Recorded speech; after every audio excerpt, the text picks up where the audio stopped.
ઉત્તરાખંડની સાથે બિહારના પટનામાં પણ ભારે વરસાદથી પૂરની સ્થિતિ છે। પટનાના દાનાપુરમાં પૂરની સ્થિતિ સર્જાઈ। ભારે વરસાદથી ગંગા નદીમાં ઘોડાપૂર આવ્યું છે। દાનાપુર ગામમાં આ ગંગા નદીના પાણી ઘૂસી ગયા છે। રોડ રસ્તા અને લોકોના ઘરો પાણીમાં ગરકાવ થઈ ગયા છે।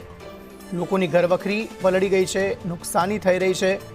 રસ્તા પર રહેતા લોકો જે છે, રસ્તાની આસપાસ રહેતા જે લોકો છે, નીચાણવાળા વિસ્તારમાં જે રહેતા લોકો છે, તેમના ઘરો પાણીમાં ગરકાવ થઈ ગયા છે। લોકોના મકાન, ખેતરો પર પાણીમાં ડૂબ્યા છે। સામાન્ય લોકોની સાથે પશુઓની હાલત પણ દયनीय છે। जाए तो जाए कहाँ જેવી સ્થિતિ છે।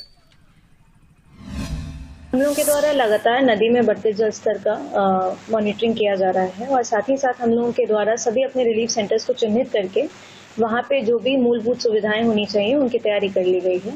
साथ ही साथ अगर लोग वहाँ से मूव आउट करना शुरू करते हैं तो उनके लिए नावों की व्यवस्था कर ली गई है। हमारे दानापुर अंचल में 24 नाव का इकरारनामा, 22 नाव का इकरारनामा और मनेर में 24 नाव का इकरारनामा कर दिया गया है।